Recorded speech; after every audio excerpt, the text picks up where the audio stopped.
le martyre de chrétiens aujourd'hui, des chrétiens persécutés ou qui ont du mal à vivre leur foi, tel était le thème du débat. Vous savez, cette émission que le diocèse de Monaco coproduit avec la chaîne Monaco Info, une émission qui est présentée par Fabien Bonilla. Alors pour cette émission, nous avons comme d'habitude d'abord visionné un film. Il s'agit du film Popieluszko qui retrace la vie du père Popieluszko, martyr sous le régime communiste en Pologne. Alors ce film est un film de Raphaël Wichenski qui est sorti en 2009 et que vous pouvez retrouver sur la plateforme Sage Distribution pour le regarder. Et ensuite, le débat réunissait deux intervenants de l'AED, l'aide à l'Église en détresse, Nathalie Chambon et Thomas Oswald. Bon visionnage. C'est un film prenant, triste, révoltant même. Qu'est-ce que vous avez pensé de ce film ? D'abord, tout ce que vous dites est vrai. C'est vrai que c'est prenant, que c'est triste, mais en même temps, il y a une force de la conviction de ce prêtre. Il y a la force de ce peuple polonais qui a réussi pacifiquement à retrouver sa liberté, qui parcourt le film. On en ressort effectivement triste et révolté, mais aussi conforté, aussi renforcé, je trouve, à la sortie de ce film. Qu'est-ce que vous en avez pensé, Christian ? Ce que vient de dire Thomas, et puis c'est très émouvant, comme prêtre, de voir l'image d'un autre prêtre qui va jusqu'au bout de ses convictions, pas toujours soutenu d'ailleurs, on le voit dans le film, dans son église, avec des vraies interrogations sur faut-il aller jusque-là dans le soutien d'un combat qui est aussi politique à l'époque, donc toute la thématique sur laquelle on reviendra sans doute aussi de la liberté de conscience, qui est très proche de la liberté religieuse, et puis évidemment un côté très émouvant parce que, évidemment, aujourd'hui, il est déclaré officiellement saint dans l'Église, et donc c'est quelque part aussi un modèle pour nous, et de se dire, moi ça m'a renvoyé, est-ce que dans une telle situation, aurais-je eu le courage que lui a eu ?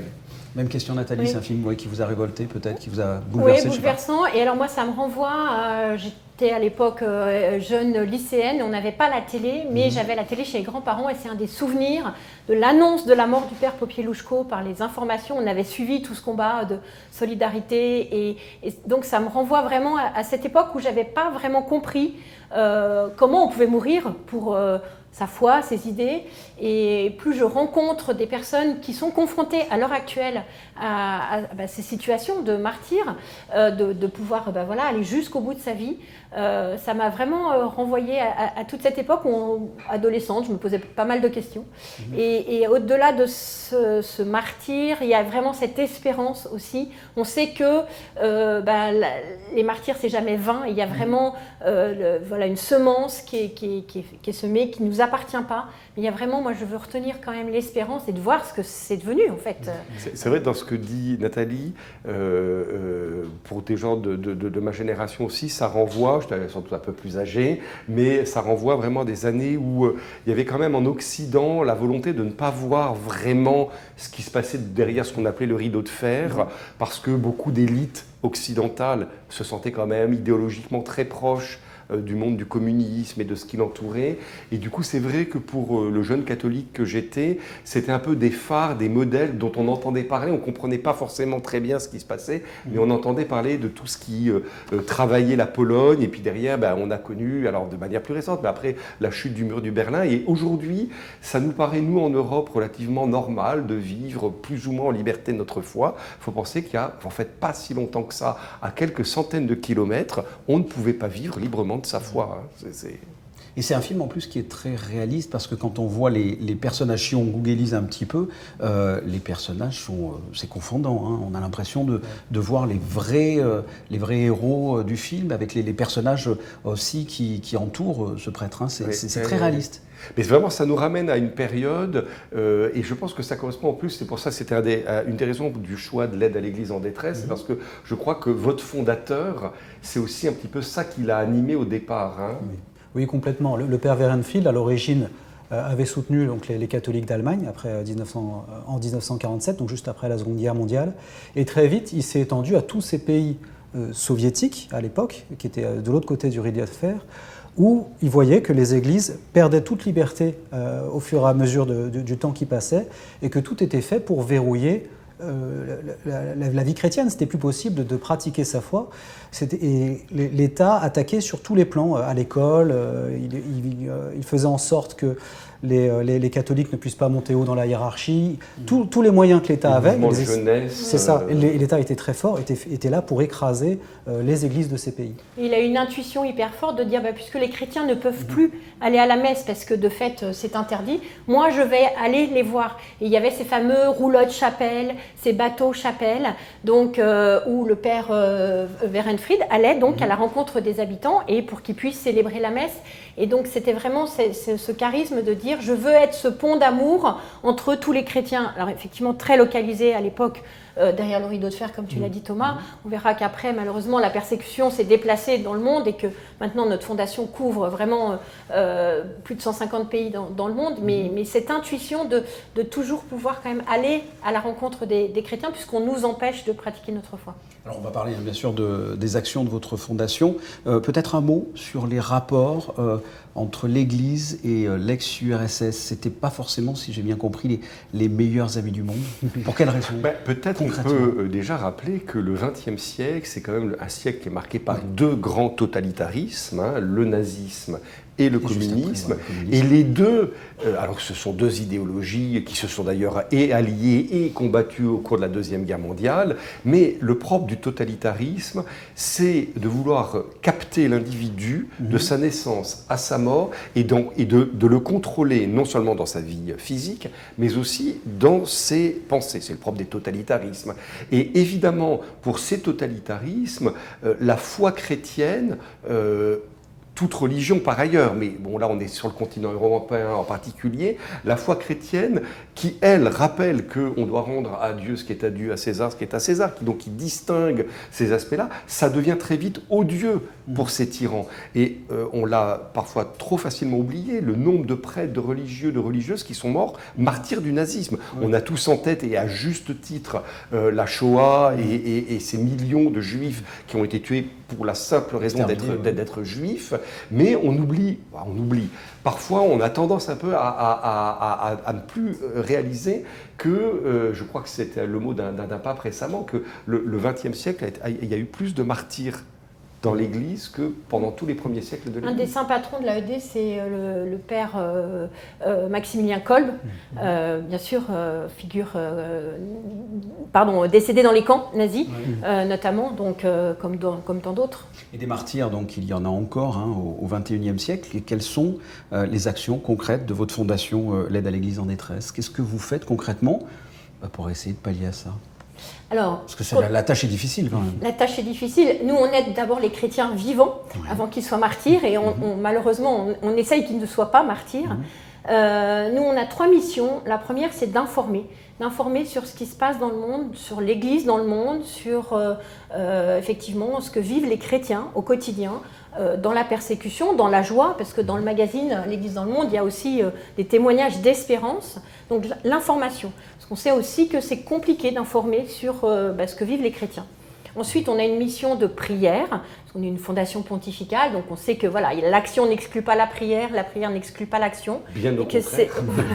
Et que c'est vraiment quelque chose, moi je me suis rendu compte, je suis allée récemment au Bangladesh, quand on dit à ces chrétiens qui sont une très faible minorité, mais vous savez en France il y a des gens qui prient pour vous, alors la France, ils ne savent pas trop où c'est, mais le fait de savoir qu'il y a des gens qui prient pour eux et qu'eux prient pour nous, c'est vraiment quelque chose qu'on ne mesure pas, mais vraiment qu'on sent. Et puis l'action. Donc l'action, nous, on finance des projets, environ 5000 projets à travers le monde, simplement par la générosité de nos bienfaiteurs. On n'a aucune subvention d'aucune institution, État. Et donc ce sont des projets qui vont aider justement les églises locales. On s'appuie sur les évêques qui connaissent parfaitement la situation. Les évêques dans les pays où moi je suis allée, au Bangladesh, au Pakistan, ils vont dans les villages, ils vont rencontrer leurs fidèles, ils vont bénir, célébrer des mariages. Ce n'est pas la même représentation qu'un évêque par exemple en France, toujours un petit peu une stature. Là, ils sont vraiment aux côtés de leurs fidèles et ils savent que dans telle communauté, il n'y a pas d'église. Alors, ils vont nous solliciter, présenter un projet. On a vraiment besoin d'un lieu pour se rassembler. Mais nous, on va étudier et on va par financer. Ça peut être la construction d'une église. Oui. Ça peut être, je me souviens que j'étais au Pakistan, il y a un prêtre qui devait aller dire 10 messes le week-end parce que sinon, si les églises n'étaient pas occupées, l'État récupérait les églises. Et donc, il avait besoin d'une moto. On a financé une moto et il était très fier de montrer sa moto. Ça peut Récemment, être avec le diocèse de Monaco, on a mené une action de carême en lien avec l'aide à l'Église en détresse pour aider au Burkina Faso des populations déplacées qui se retrouvent, si je ne dis pas de bêtises, qui se retrouvent sous une domination plus ou moins djihadiste et pour l'éducation des enfants, pour que les familles puissent se nourrir, enfin des choses très très très très concrètes, mais qui passent par les prêtres et qui passent par l'Église locale. Voilà, on peut aussi aider au financement, la subsistance des congrégations religieuses qui n'ont rien d'autre pour vivre que les dons qu'ils reçoivent. Donc ça peut être aussi ce genre de subvention. La formation, un séminariste sur 9 dans le monde est financé par l'aide à l'Église en détresse. Et puis ça peut être aussi des projets de construction d'écoles, de presbytères. Au Liban notamment, on soutient beaucoup. On sait que le Liban est dans une situation catastrophique économique et on sait que l'importance des écoles. En Arménie, en Arménie, on finance des religieuses qui en fait s'occupent d'enfants orphelins ou défavorisés parce que les pères sont partis à la guerre, notamment avec le conflit au Karabakh ou d'autres. Donc on est vraiment dans cette aide très diverse qui peut être concrètement une construction d'église, un moyen de véhiculer.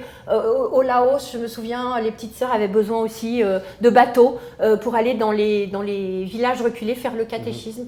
Mais ce qui est important, c'est vraiment de coller au plus proche de dont ont besoin ces chrétiens. Et quelquefois on dit on vous a sollicité pour cette moto, ça représente rien, mais vous ne pouvez pas imaginer comment ça simplifie la vie de ces prêtres et donc combien ils vous remercient pour cela. Et je veux peut-être, Fabien, qu'on demande à Thomas, moi je voudrais vraiment insister, ça veut dire qu'aujourd'hui, au moment où on se parle, au moment où on enregistre cette émission, il y a des gens dont la vie est vraiment en jeu à travers le monde. Vous auriez des exemples un peu précis à nous donner vous voyez, parce que j'ai l'impression qu'en Occident, on passe un peu, et on n'en entend presque jamais parler, et je trouve que c'est important que vous soyez un peu leur voix ce soir. D'ailleurs, à titre d'exemple, autour de nous, ce sont des portraits de martyrs uniquement en 2022. C'est ça.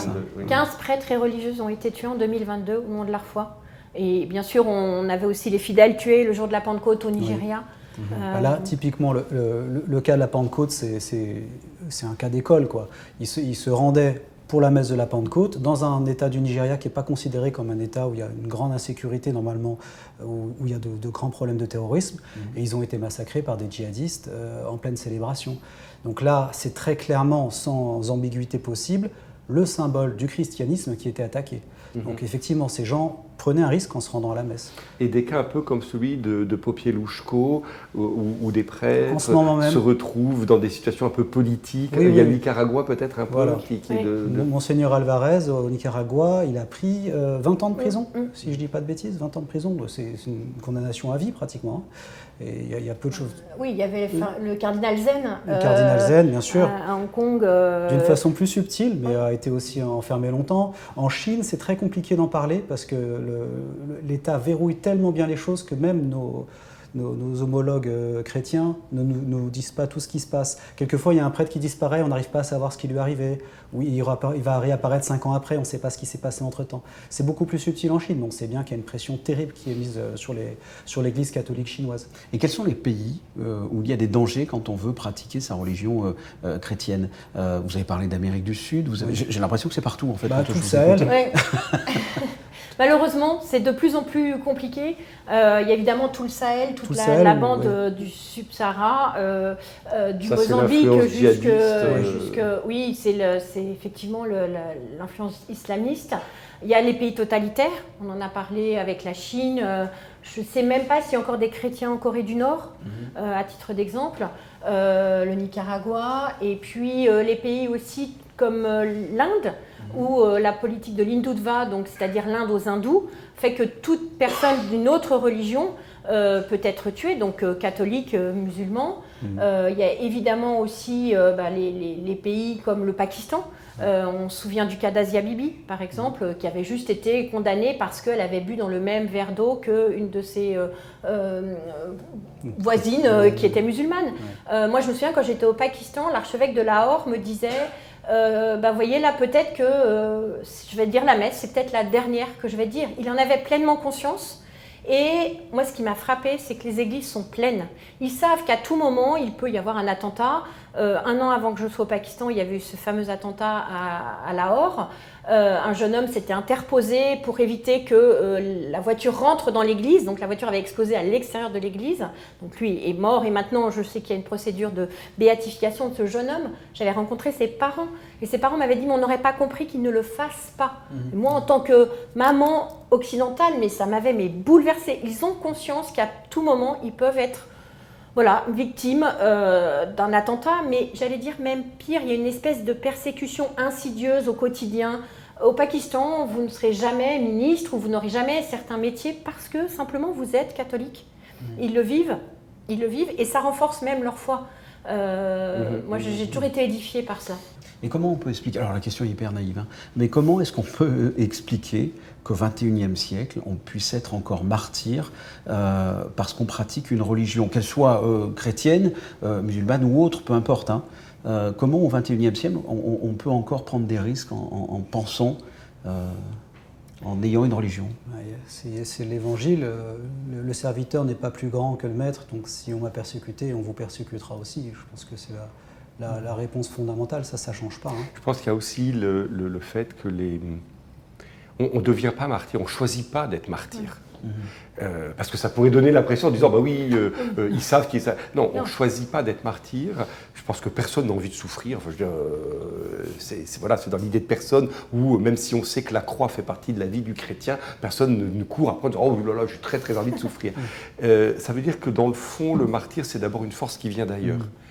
Ça veut dire témoignage, martyr, et simplement, peut-être en tout cas, moi, prêtre occidental, ce que ces communautés chrétiennes nous disent, c'est que si au jour le jour, on est vraiment fidèle à la foi reçue, et si on a la conviction profonde que cette foi reçue, c'est la dimension la plus importante de ma vie, parce qu'un jour, je rencontrerai Dieu et que là, j'aurai joué toute mon existence sur ce rapport intime avec lui. Alors, si je suis animé par cela et que je le vis fidèlement au quotidien, si le moment venu, il le faut, j'espère que Dieu me donnera la force de témoigner jusqu'au bout. Et je crois que quand on écoute des chrétiens qui vivent ces situations-là, en général, ils sont très modestes. Ils ne prétendent pas du tout être meilleurs. Et dans le film, on le voit un peu aussi. Certains disent, moi je suis incapable de faire ce que fait Popieluszko. Et Popieluszko lui-même se pose la question à certains moments de se dire, mais est-ce que je vais continuer sur cette voie-là? Et pour répondre un peu complètement aussi à votre question, Fabien, c'est important aussi de noter parce que ici en Occident, le mot martyr a pris une connotation à cause, j'allais dire, des horribles attentats, et où dans le monde de l'islam, le mot martyr n'a pas du tout le même sens. Parce que dans le monde de l'islam, le mot martyr, c'est celui qui va se tuer pour tuer d'autres. Et il est déclaré martyr parce que, au nom d'Allah, il est allé tuer d'autres. Et évidemment, et on peut avoir un peu, parce que voilà, c'est le monde dans lequel nous vivons ici en Occident, et il faut faire très attention que justement le mot ne soit pas piégé. Le martyr chrétien, c'est celui qui accepte la mort pour lui.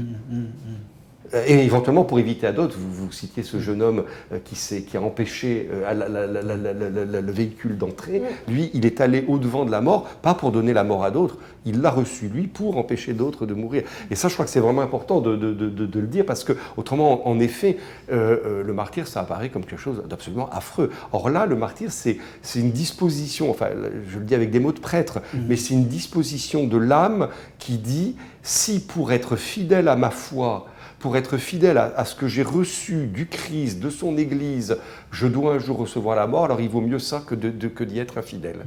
Alors là, on parle d'islamisme radical, parce qu'on ne va pas faire d'amalgame avec la religion musulmane et ceux qui le pratiquent tout à fait normalement. Mais je vais vous piquer un peu. L'Église aussi a martyrisé en son temps. Je pense notamment à l'évangélisation sur le continent américain après sa découverte, les procès de sorcellerie, la Saint-Barthélemy, etc. L'Église a martyrisé aussi parce qu'on refusait peut-être de prendre une carte du parti en quelque sorte. Je ne sais pas, je laisse peut-être répondre aux invités avant de répondre à moi. Il faudrait répondre cas par cas, parce que c'est pas du tout la même chose quand on parle effectivement de l'évangélisation de l'Amérique latine. C'est pas du tout la même chose que la Saint-Barthélemy, qui est une guerre religieuse. Ce sont des choses différentes, oui. Mais qui ont fini par des drames. Bien sûr, bien sûr. Mais quand on examine les cas, par exemple, on parle beaucoup des procès en sorcellerie. L'Inquisition n'a pas brûlé de sorcières, à ma connaissance. Hein. C'est pas vrai. Enfin, c'était la justice séculière qui faisait ça. Et au contraire, même, plus on se rapprochait de Rome, moins il y avait de procès en sorcellerie. Donc il y a beaucoup de choses à débunker, pour parler comme on parle maintenant. Mais après, évidemment qu'il y a eu des choses épouvantables qui ont été faites au nom de l'Église, mais qui ne correspondent pas vraiment au message de l'Évangile. Jésus n'a jamais tué personne. Et puis il a même encouragé à ne pas se tuer. Oui, je pense qu'il faut recontextualiser aussi, parce que, en effet, et d'ailleurs, moi je pense que c'est une des grandes forces de l'Église, c'est d'avoir été capable aussi, notamment à la demande de Jean-Paul II, de grands mouvements de repentance en disant, voilà, nos ancêtres, dans un contexte particulier, au moment de l'évangélisation effectivement de l'Amérique du Sud, où on peut penser la guerre contre les Albigeois dans le sud de la France à une époque. Enfin, voilà, il y a eu des époques où, en effet, mais dans des contextes où aussi la violence dans la société n'avait pas le même statut qu'aujourd'hui, parce que, par exemple, au moment des guerres de religion entre catholiques et protestants, je veux dire, il y a eu des horreurs des deux côtés. Il ne s'agit pas. Le pape Jean-Paul II, c'est pas le seul, mais vraiment lui, ça a été un des éléments importants de son pontificat, c'est-à-dire qu'il faut aussi que l'Église soit capable de reconnaître quand parfois des gens, se servant de la foi, ont commis des horreurs, et vous avez raison de le mentionner. Et ce n'est pas les pages les plus belles de l'histoire de l'Église. Pour revenir au film, le prêtre donc prend parti pour une cause, aussi belle soit-elle. Hein. Est-ce que finalement, c'est le rôle d'un prêtre, d'un homme d'Église ? Il ne peut pas disparaître sous terre et arrêter d'être un homme. À partir du moment où il est dans une cité avec d'autres hommes, il faut qu'il représente ce qu'il est, et il ne doit pas se cacher. Tout a été mis en œuvre pour que justement il disparaisse sous terre. Alors c'est un coup de chance. J'ai eu au téléphone hier le père Wazik, le père Richard Wazik, qui est un Polonais, qui était compagnon de chambrée du père Popiełuszko, au même endroit, parce qu'au fait, je ne sais pas si c'est bien montré dans le film là, mais les séminaristes étaient regroupés tous dans le même régiment, et on leur menait une vie impossible. Et pour faire en sorte qu'ils abandonnent leur religion. Parmi eux, il y avait des convaincus des jeunesses communistes qui étaient glissés comme des capots pour essayer de dénoncer ceux qui continuaient à prier, ceux qui cachaient des chapelets. C'est ce qu'on voit au début du film. Voilà, tout à fait. Ils lui ont mené la vie impossible à Popiełuszko, mais aussi à tous les autres. Et déjà à l'époque, il avait été marqué par ce père Popiełuszko qu'il ne connaissait pas avant, parce que c'était un petit bonhomme pas costaud du tout physiquement, qui a été d'ailleurs très, très souvent malade, et qui n'a jamais cédé un pouce de terrain sur ce qui étaient ses droits fondamentaux, le droit de prier, le droit d'annoncer sa foi. Il dormait avec des pantalons mouillés par moins 35 degrés. Je ne pense pas qu'on voit tout ce qu'ils ont pu leur faire dans le film. Et puis ils avaient systématiquement les cadres... Alors, le film aurait duré 3 heures. Oui, c'est vrai. C'est un peu évoqué, effectivement. Ouais. Mais les cadres du parti, les officiers qui mettaient pour encadrer ces gens-là, c'était les plus durs, c'était les plus brutaux. Il faut dire que le régime communiste polonais est allé très loin dans une forme de perversité. Ils en étaient arrivés à faire ordonner prêtres des membres du Parti communiste, pour infiltrer, qui infiltraient l'Église et qui se faisaient ordonner prêtres et qui devenaient... Il y en a qui sont restés prêtres par vocation après. Certains se sont convertis, d'autres ont témoigné, mais des années après, que en fait ils étaient des vrais prêtres, mais qu'ils étaient des infiltrés du Parti communiste. Et je crois que... pour répondre à la question que vous posiez, on a beau être prêtre, on a beau être religieux, religieuse, on reste un citoyen du pays dans lequel on est, on reste un être humain, et on ne peut pas rester indifférent et juste à un moment donné, pour une certaine forme de confort, parce qu'on fait des pressions sur vous, dire, écoutez, que les autres vivent leur vie tranquille, puis moi je m'en vais, etc. C'est la tentation partout, et nul ne sait comment il répondrait face à une pression très forte, notamment du politique, mais c'est vrai que la tentation, ça peut être de dire, mais ma foi, moi, du moment que je prie dans ma chapelle, etc., on l'avait, rappelez-vous, on avait vu ensemble le film sur Oscar Romero, et on avait aussi évoqué la religion et la politique. Et que dit l'Évangile concrètement? Se laisser martyriser, tendre l'autre joue, prendre les armes? L'Évangile dit qu'il faut savoir tenir sa place dans la société, d'une part, et d'autre part, en effet, que face à la violence, la seule réponse est celle que le Christ nous montre. Or, le Christ, face à la violence, Jésus se tait devant Pilate quand il voit qu'il ne peut plus rien dire. Il essaye de l'éclairer un peu au début du dialogue entre Jésus et Pilate, celui qui a droit de vie et de mort sur lui. Il essaye d'éclairer les grands prêtres juifs quand il interroge, et quand il se rend compte qu'il n'y a aucune volonté derrière, en fait, de comprendre, ou eh bien, Jésus se tait et accepte son sort.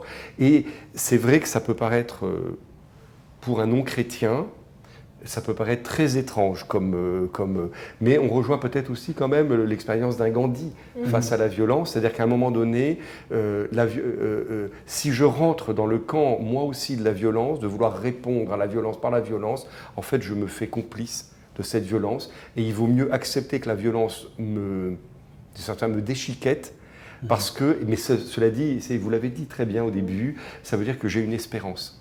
Et cette espérance qui est au fond de moi, c'est le Christ lui-même, c'est l'espérance de la vie éternelle, et c'est de savoir que le témoignage porté me vaudra d'être compté parmi les amis du Christ. Et ça, c'est là où il y a vraiment, c'est une force qui vient de Dieu lui-même. On ne se l'accorde pas à soi-même. On va terminer cette émission avec ça. Merci d'avoir accepté cette invitation. Nous, on va se retrouver pour d'autres débats, d'autres projections, d'autres discussions avec d'autres invités. Juste sur notre site internet www.aed-france.org, vous retrouvez tous nos projets, tous les témoignages, les interviews de Thomas, tous nos témoins. Donc n'hésitez pas à aller sur ce site. C'est là qu'on voit qu'elle est chargée de Exactement, j'allais dire. On fera ça avec plaisir. Et j'ai envie de vous dire, pour terminer cette émission, de vous dire au revoir en polonais, parce que c'est le même mot qui veut dire au revoir et qui signifie le mot Dieu, Bog. Et à très bientôt. Au revoir. Au revoir.